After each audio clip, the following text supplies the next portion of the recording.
bit more about what so you're in it and you've decided to go back and do your studies on this particular topic, and what you found with other women. What did you discover in your research? Women tried very hard to play out the expected role of the wife, and often what that would mean, and by the time they got some help, they felt very guilty about the fact that for some women, not all, but for some women, effectively, they sacrificed their caring of their children for the caring of their husband. Sometimes it was coerced, but often it wasn't coerced. And so it meant that they felt guilty about neglecting their children, at the same time feeling ashamed about not being able to carry out their wifely duties properly because he's drinking. So obviously something is not working. I'm not doing whatever it is that I'm supposed to be doing properly because he's drinking. You know, and if I were a good wife and he keeps telling me so, he wouldn't be drinking. I mean, none of that's true. But but women are socialised to believe that they can fix things. That's right. Very much through the system of patriarchy, we women have been socialised to believe that they can fix everything. Sure. And it becomes an incredible burden that they carry through their lives. So I can see that. What else did you discover? Some people can cope much easier with active alcoholism around them than other people.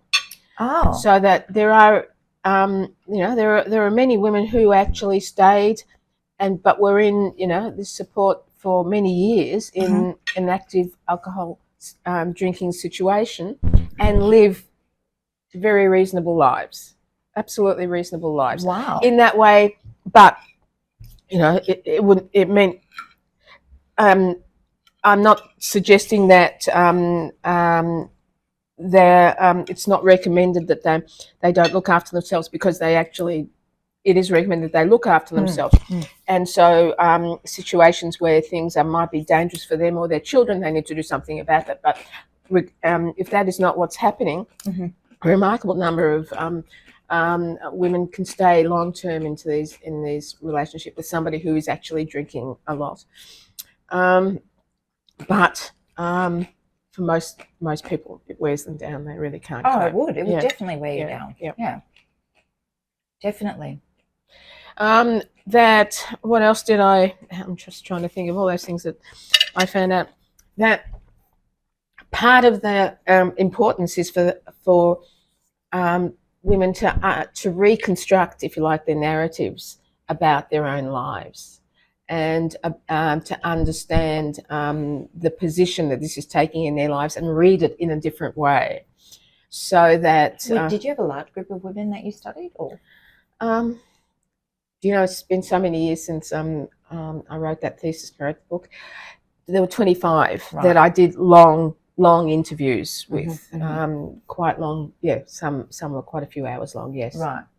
And the whole notion of reconstructing their lives, including reconstructing their the position of themselves in their family of origin, was also really important, because many of them came from ethnic families of where alcoholism was there too. Oh wow! Yeah. So in essence, they were repeating. The cycle. Yes. Wow. Yes. Yeah, you would definitely see that in many families. Did you find in your study that these women were, in reconstructing their narrative, that having that community helped them to reconstruct and to move away from? Like, how many of those 25 women stayed in those relationships? Not many.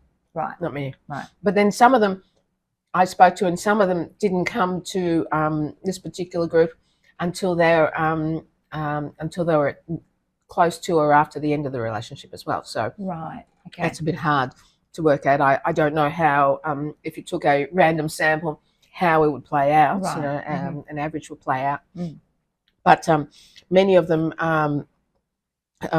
would spend a short time because they're already close to the end of their tether, but they need to find some sort of support to be able to make that last jump. Right. there's also informal discussions between women about how to protect themselves when they leave. And this is, I remember one of the women telling me a story about how, so she was in an abusive, physically and financially abusive situation. She also had children. And she was speaking to somebody in this group, and they said, well, do you have a bank account, your own bank account? She said, oh, no, we have all our bank accounts, he controlled the money, Right. And it was suggested to her that she open her own bank account, start putting money away into the bank account. Yeah. She'd never thought of that, and what she actually did is she would steal some money from her husband every once in a while to secrete away. And when she had enough money in that bank account, that's when she left, because she felt secure enough and she was safe enough to leave, because before that it wasn't safe for her to leave. So there is this there is real physical support there for women to make changes in their lives that are for their betterment. At the same time, it's made really clear that that change that they want to make is up to them. Right. So there's no coercion. No. There's no, preconceived ideas. There's just holding a space for people to do what they choose. That's right. When they want. Well, that's great. I mean, that's a wonderful thing. It is. Anybody would feel, It really, really is, yes. Yeah. It's an interesting thing you say about it hadn't occurred to her that opening her own bank account would give her her sense of autonomy. I mean, I think I've mentioned to you that my mother was an abused woman, and there was a lot of coercive control, and it was a very codependent relationship. She did have a bank account that she saved for us. She saved for her 3 children, and every time that, she would come home and he would ask for the pay slip, and there was discrepancies, she'd be beaten to a pulp for it. But having that bank account was her assurance that, we would use the money to be educated, and it was given to us when she died. But even in that scenario, she wasn't able to break away from that. But I think, again, everybody has agency, and everybody has choice, and everybody does something when they're ready to do it. Some members of particular groups have less choice than other members of other groups. And that's the reality. In my mother's situation, there was a lot of patriarchy through the church that controlled her narrative, so to speak. In the 70s, that wasn't an easy thing to kind of walk away from. It was interesting because one of the other things I loved about Stephen is at a certain point, because he moved into my house, I remember saying, a few years in, I think I should put you on the title. And he said, no, under no circumstance. He knew, I think he always knew that he wasn't going to last. He just couldn't last. What an honourable person. He was, actually. Yeah, he was. A man of integrity. Yeah, he was. Do you know what I mean? Yeah. I mean, to say that to you meant that he had an incredible amount of integrity. So I can understand why you were compelled to keep going and to stay. There was no physical abuse, and it just makes it even more difficult, I would imagine. And as I told you in one of our other discussions about it, that when I found out that I couldn't have children, and he wanted children, and he would have been a fantastic father, I have no doubt he would have been fine. It was never a question, that he wasn't going to leave me for somebody who could give him children. That so he loved me for me. Oh.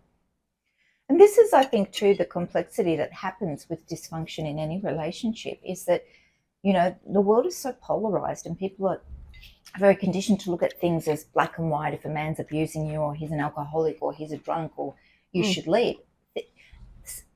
Life is not like that. Life is so complex, and it's so complicated, and relationship dynamics are very, very complicated, especially when there is abuse, coercive control, alcoholism, mental illness, whatever it is. It becomes a very, very difficult scenario to remove yourself from being enmeshed in that. And of course, for a lot of women, it's also about not wanting their children to not have their father. Yes, There's that was the thing with my mother. Yeah. Yes. Yes. Is that nuclear family that the church had really scripted her on. If you leave, you're denying your children the right to their father. Yeah. I mean, it's interesting because my parents had a difficult relationship for various reasons, but had nothing to do with alcohol or drugs. And I remember saying to my mother once, like, I never understood, why don't you just leave him? Please leave him. Yeah. I'll come back and live with you if you just leave him. And she said, no, I can't do that. And I didn't understand that. And I have no doubt, she died long before I met Stephen. I have no doubt, though, that she would have loved Stephen. She would have understood, because there was, in so many ways, they were so very different in really obvious ways. My father and Stephen were so alike. They were both charming, highly intelligent, autodidacts. Your father too? Oh, yes.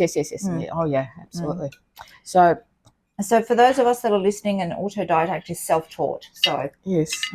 So my father left school when he was 13, and Stephen didn't finish high school. So yeah. It is interesting the patterns that we can repeat if we have an identification with one parent or another. But I was, to your point of saying that, you never really understood why your mother didn't leave. Did you understand it when you were in the relationship with your husband? Did you gain clarity as to why she didn't? No, it's taken me many years to gain clarity over that. But my parents came out of the Holocaust. So in a sense, the narratives that for the most part we have about relationships in Australia can't explain those two people. They can't. It's not possible.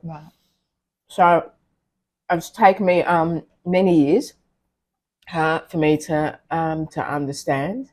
And she died young. She was 58 when she had her first brain hemorrhage, and so it took me a long time. It took me a very long time to come to terms with her death. In any case, so to try and understand the two of them has really taken my lifetime, really. And I am. It can take a lifetime, because this is the model of our parents' relationship, and the way they interact is a model for us in how we relate to other significant others. Yes. Right? In whether I remember looking at my mum at a very young age and thinking to myself, I would never accept what you do from a man. I was probably 7 when I first had that thought. Very young. Yeah. And I would say to her repeatedly, leave him, leave him, leave him. And she said, when you have children, you'll understand. You'll understand why I can't leave him. I mean, you kind of, I spent many years, which I've explained to you in psychoanalysis, undoing all that stuff, trying to gain clarity as to why she did what she did, removing her off that pedestal, humanizing her, because when a parent that we love dearly, that we see as being the victim, dies, you have a tendency to put them on a pedestal and the other one. But I humanized them both and understood that she, regardless of what happened, she had agency. And yes, she was impacted and affected by her community. Her church was very, very, very scripted. The narrative of the church was, you need to stay with your husband. You chose him. You need to stay with him. And so that community, whilst it served and supported her, was also paining her. And kept her entrenched in that cycle. So to hear from you that you had a group that was democratic, that had no judgment, that held a space for you, that allowed you to transition and move through that relationship at your own pace, in your own way, is a beautiful thing. It is. I feel very fortunate to have come across them. It's a beautiful thing. I had I'm thinking about how they've helped me, how I was helped in so many other parts of my life, and so Stephen and I my father had died a couple of years earlier, and my sister had died, and then I finally had enough and told him to leave. And then my oldest... Hang on, you've just brushed over that. You finally had enough and you told him to leave. Yeah. When was that? Oh, God, I can't... 2006, I think. Mm-hmm. And my father had died in about 2003 or 4, and then my sister died a year after that. And so I was in no condition psychologically to actually understand the impact of any of that, really. Yeah. Except when I think about how, because my father died in France and Steve and I had to go to France, and how even though things had been difficult and easier and not so easy with Stephen, how he was wonderful. He was just wonderful over all of that. And but then I finally had enough, and he left.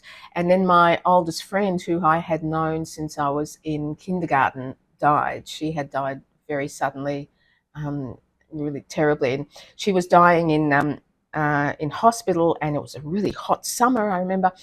And every day I would visit her in hospital, and every day it was clear that she was dying, and they were not telling the truth, and none of her family wanted to discuss what was really going on. It was a really messy situation altogether, and it was really difficult for me to cope with.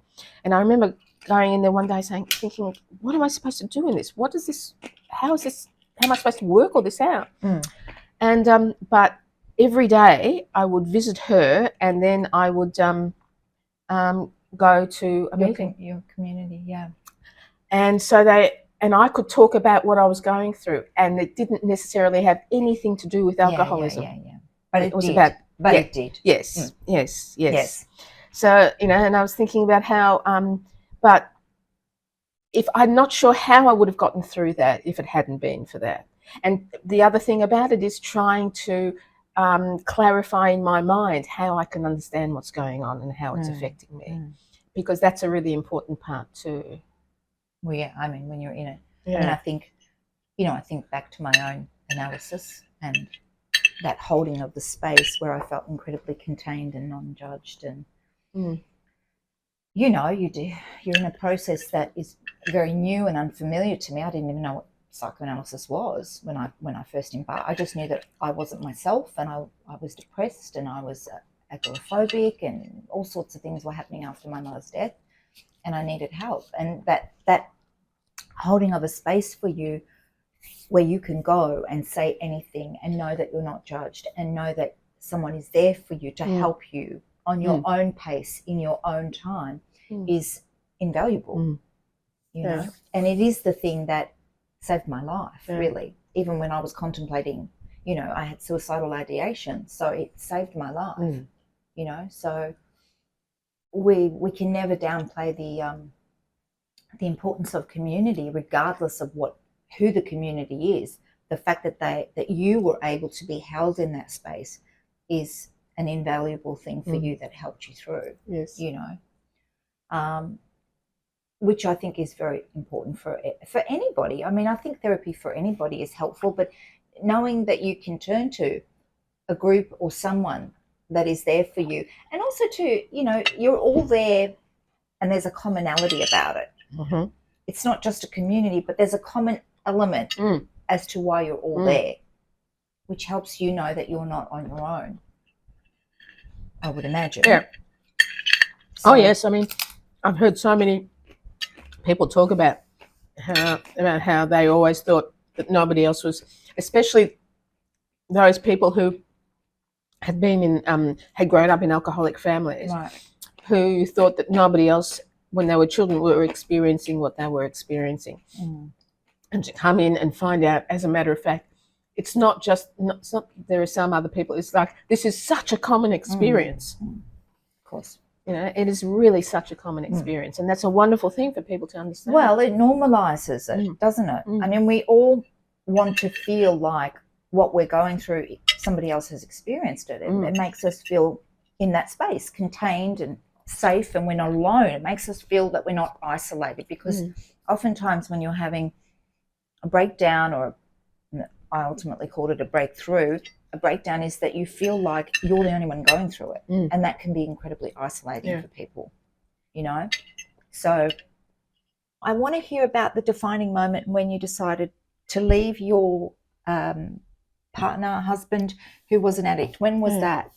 Well, there was a period where he had said that he wanted to end the relationship, and then, but I had... He said it. He said it, right. And then we had already made arrangements. I was taking long service leave, and we had already made arrangements to spend a couple of months in Sri Lanka. Right. So we decided to go through with that, and we had a couple of really beautiful months in Sri Lanka. But after that, after we came back, a little while later, I came home one day, and I had a feeling that this was going to happen. I already had those feelings. I don't know whether you've experienced it, when I would be driving up on the main road after work to come home, and my stomach would already start rumbling about what was happening at home, what I would find at home, what sort of mood he would be in, and I was dreading coming home. And this one day, I came home because I knew this was going to blow up, and it had, and he was in a really bad state, and he wouldn't leave. We'd had a house down the beach, and it had been in his name because once before we'd separated, and I'd provided the funds to buy this other house, and it was in his name, so I knew that whatever happened, he'd have somewhere to go. Right. Anyway, so I came home. He was in a really bad state. He was verbally aggressive. He was being mean and nasty. I was exceedingly upset, and I realized I had realized this was it. I knew. There's no other way of explaining it. I just knew that I was, that I wanted no more of this, and that he had to go. He, at that point, arced up, didn't want to leave. I rang up the police, and they came. And the moment that I said that the house, because they said, oh, they can't, take a person out of their own home, and I said, it's not his home, it's my home. Right. And they took him away. And as anybody who knows him, like, he can be he could have been as nastily aggressive as all out. But he's charming. He was absolutely charming to the police. It was just amazing, like, there was this person who didn't seem to be in control of anything, but he really was when he needed to be. Anyway, and so they took him, and he didn't come back. Or, well, he tried to come back, and I wouldn't let him, and that was the end of it. Yeah. Wow. Just like that. Just like that. But it was 20 years. Like that. That's right. It was 20 years of it. A culmination. Yeah, that's right. Exactly. Right. And then what? You went back to your community, explained what was happening. Yeah. Absolutely. Yep. And it was, And you never saw him again? Oh, no, I saw him a lot. You did? Oh, yeah. So things were easy and difficult. We'd contact each other. Actually, we really still had a relationship with each other. But it was no longer that marriage, and he no longer lived in my house. And so you were still in a partnered relationship? Yeah. Right. So, partner, not partner, no. I think the young ones would call it friend with benefits. Right. Yeah. Okay. Yeah. So one of those. Yeah, it's one of those. And then, but he lived in a number of country towns. He would make life, he would sober up and be fine and make lots of friends, and then he would make life miserable for himself because he would just destroy his relationships. It was, I never knew how long it was going to last. And then he died. Wow. How old was he when he died? 59. That's young. Yeah. He died of a heroin overdose. Wow. It's sort of one of those really, one of those things that you think, oh no, this is just not possible. He'd been a heroin addict when he was much younger. And he'd used, and when the heroin flood was on in the 1990s, and we lived near, we actually lived in an area that was really important, if you like, to the heroin trade at the time. And at one point he it was clear that he was using. It was only a couple of months worth of him using, but he told me later on that he'd actually shot up in a phone booth when there were still phone booths. Wow. And he realised that he was going to drop. He was going to pass out. So he knew that at that point, that's when that recovery started for that one. But this time he was in a small town, and he used too much. Wow. And how were you after his death? It's a lovely scene when I think about it.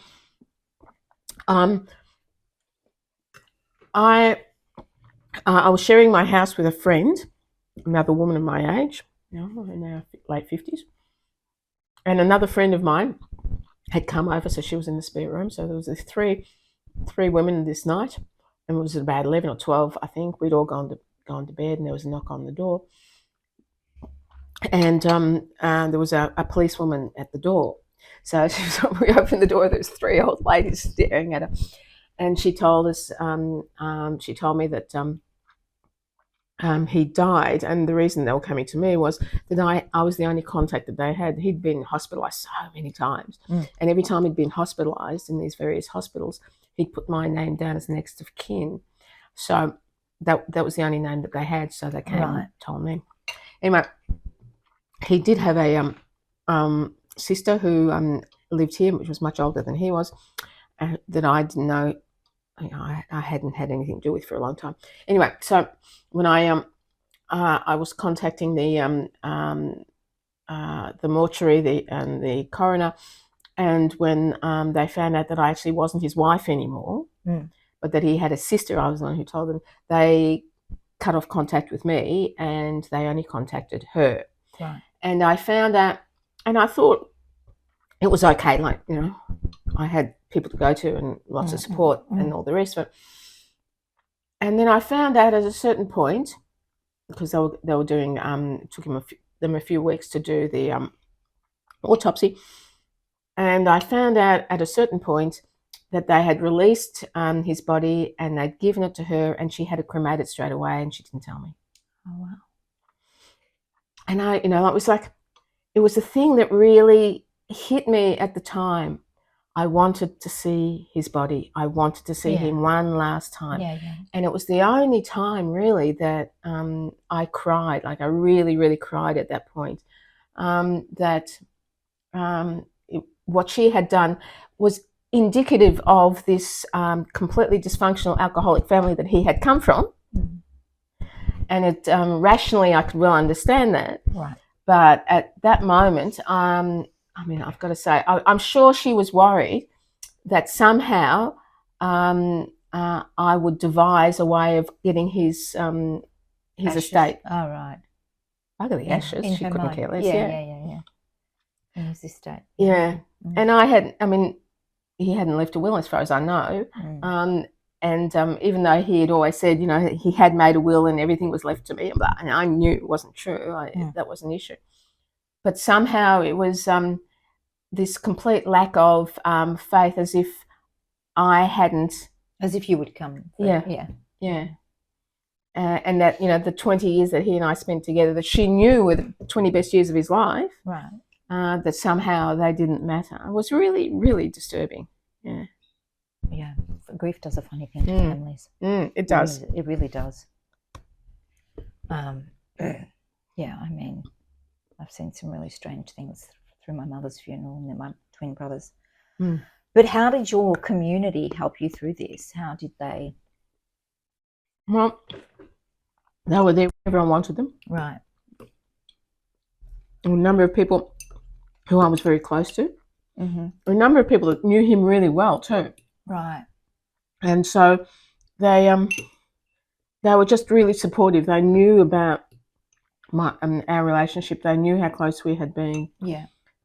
So it really was lovely. And so eventually, what had happened was that I and one of his friends, from one of his school friends, organised a memorial, and a number of my friends and my community came along to that. That was really lovely. That's nice. Yeah. And you're still connected to the same group today? Yep. Isn't that wonderful? Yep. That's really wonderful. I can't imagine not being connected. So it sounds like you've found a really, really important group of people that have helped you through not just the experience with him, but the experience after him. And yeah, you just feel really good in that space. Yeah. Why would you, want to go elsewhere? If you feel comfortable and you feel, non-judgment, and everyone's there to support you on your own pace, in your own way, on your own path.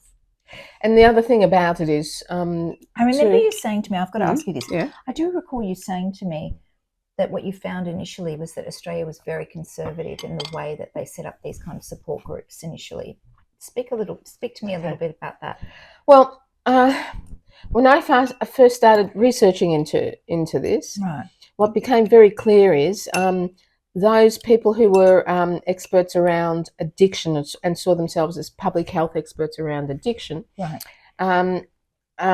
were very the largest single group for people with alcohol problems in particular is Alcoholics Anonymous. right. And in Australia, there is a real resentment by some professionals towards Alcoholics Anonymous because, one, they're non-professional. Right. That if a professional walks into an AA meeting, they're very welcome to stay there, but they have no standing. Right. They don't have no different standing to any other person that's sitting in the room. There's a fair bit of resentment towards that, but there's also a fair bit of distrust towards the Christian nature of Alcoholics Anonymous. Now, there are a lot of non-believers in Alcoholics Anonymous. Yes, I would imagine. I know many a non-believer in AA and Narcotics Anonymous, and the thing about them is that, again, it's open, it's accepting, it's completely accepting whether you are a believer or not a believer, as a matter of fact, there's actually a little piece that I came across in one of their pieces of literature that says, the alcoholic may never have believed in God, but they act as if they are God. Yeah. And which is a really lovely way of putting it, because addiction is so narcissistic. There is nobody in there more important than the addict for the addict. There is just nobody else exists. And to come to somewhere where they say, no, sorry, you're not God. And as a matter of fact, a biography of one of the founders of AA is called Not God, is so important. But it is also, but still, public health experts and others and professionals in Australia who, quite rightly, because I'm not a believer either, are distrustful of the American evangelical, yes, and the nature. It could be an evangelical nature. But the wonderful thing about groups like AA is that they are also very culturally specific. That it operates in a different way here. The culture is different here to the way that it is in the United States, or in different parts of the United States even are very different to each other. So, but more than anything else, one, it's not that it's the idea that somebody is an alcoholic and will always be an alcoholic is, even though they might recover from their alcoholism, their identity is still as an alcoholic, is really difficult for a lot of professionals to come to terms with, because the assumption is that yes. But I could see why that would be the case, yes. because when somebody has mental illness, we don't define them as mentally ill for the rest of their lives. I can see why there would be resistance around, but the powers that be wanting to subscribe to a group like AA. So I could see that. But how many people with a mental illness still take the therapy and the medications even after it's considered that they no longer have the symptoms of that mental illness? Oh, for a long time. Yes, exactly. Exactly. Yes, exactly. Yes. So not drinking isn't the only but it's the label. And maybe the thing with me is because I come from a therapeutic background, and the idea of labels tends to kind of, it doesn't sit well with me. Once you've defined somebody as being this or that, then they cease to be anything else. And as a sociologist, I understand that. Do you absolutely, I understand that. But the reality is, one, it's a self-defined label. Yeah. It's not something that somebody else is labeling. Right. It's completely self-defined. Right. And two, the reconstruction of the individual with that label within, for example, Alcoholics Anonymous, is really, really different to other forms of labeling. It's really very, very different, in that rather than cutting you off from the society at large, the acceptance of that label actually allows an individual to live in that society. Integrate, right. It's not a cult. It doesn't cut people off. But what it says is that, and in a sense, it might even be, if you like, a trick of the organisation. But what it does say is really clear, that the only way, if you like, and they talk about it in this way, the only way of actually staying sober and being sober is by giving it away. And by giving it away, they mean by coming back to, even after years of sobriety, and there's no fear that anybody's going to pick up a drink again, the people come back because there'll be new people coming in, and they need that continuity of the older members. But to keep those older members, in a sense, coming back, the originators of AA said, well, look, the only way that you really are going to be able to truly stay sober for the rest of your life is by helping somebody else get sober. That keeps those people coming back. So that identity, if you like, of alcoholic allows an individual, one, to deal with their own life, but two, to help somebody else. It might be, if you like, seen as a trick, but nonetheless, it actually works really well. It works in their favour. Yeah. That's really interesting. Because there are so many self-help groups that have been started by professionals. That professional leaves, that group falls to pieces. Right. How many self-help groups exist when the person who comes in starts feeling better, they go. Right. So what happens when the new person comes in? They don't see anybody there that has a life long-term free of this addiction. Okay. That's really interesting. Yeah, I mean, addiction definitely isn't one of my specialties, although I have to say I have read a number of different research papers on, and we had this conversation around marijuana and that being the most addictive drug that there is, surprisingly enough, and also statistically it's the number one cause of psychotic breakdown in men that take marijuana, habitually take marijuana. But that's another episode. But it sounds to me like, so the Alcoholics Anonymous is for the person that's suffering the Alcoholics Anonymous, and your group was specific to someone who was caring for. Is that what you're saying? Right. That's right. And so would he go to meetings and you be allowed to attend those meetings? Oh, yeah. Right. Well, there are very few. In Australia, for example, the tradition is not to have closed meetings. There are some meetings are closed. So, for example, meetings that happen in psychiatric institutions or in hospitals, sometimes they're closed. Yeah. But for the most part, anybody can come in. Anybody can sit in, and they're the most wonderful pieces of theatre. Oh, God, they're just fantastic. Yeah, I would imagine. I would imagine. I remember one character that I used to love watching. He's long dead now. He used to get up there. He was small man. He was quite old at this point. He'd have this long great coat, and he would walk up and down the platform wherever the meeting was, and he'd tell these stories, and he was so good at it. And I loved it for all of that. The theatre, yeah. At the same time, there, you'd see people that were were still drunk, that had so they don't have any rules around that. Around you can't attend if you're drunk. No. Oh wow. No. Right. They don't. That's amazing. Is that specific to Australia? No. Or is that anyway? No. Anyway. So you can be drunk and go to an AA meeting. Yep. Yeah. Right. Yeah. You'll have somebody there, and it's interesting. And I remember talking to somebody about a particular person, and he'd been going to see a health practitioner, and the practitioner said that he could learn to drink safely. Right. And so he came in, and he was raging at them and said, no, my doctor says that I can learn to drink. And they said, that's fine. When you decide that you don't want to anymore, you're welcome to come back. Right. Yeah.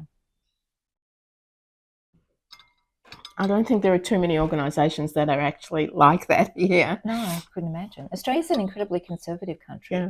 Very, as you know, very conservative, and tends to err on the side of, education, qualifications, so the idea of having groups that are democratic in that way, that aren't mandated by, the health system or anything like that, it would be very foreign to those powers that be, so I think you're very fortunate that you were able to find a group that helped you through that because you needed it. Yeah. But also too, I would imagine that now you've built a friendship out of these people as well, which I think is amazing. That sense of unity and continuity and community, which, we can't, what's the word for it? We can't downplay that importance of that. And because there are people in those groups that have been there for 30 or 40 or 50 years, somebody who's been there, who comes to their first meeting, that person is as important, if not more important than anybody else. But they see that there are these people there. And I think, in a sense, for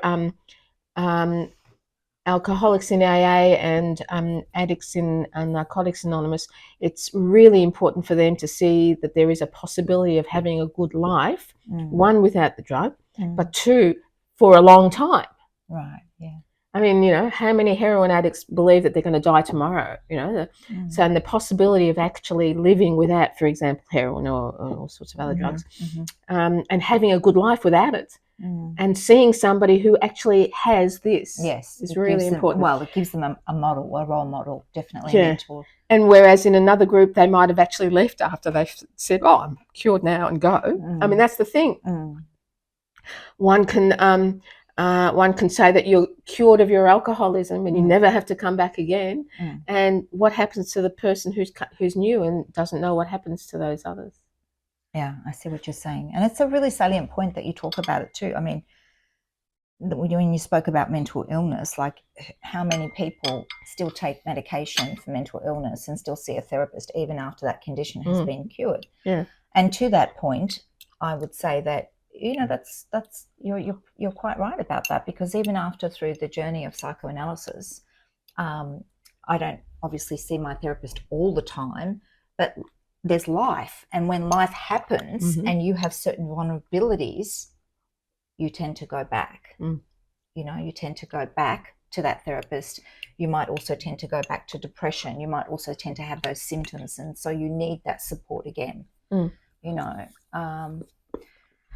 But here's to community, and here's to some amazing groups that we have that support us through the challenges that we have to experience, as human beings.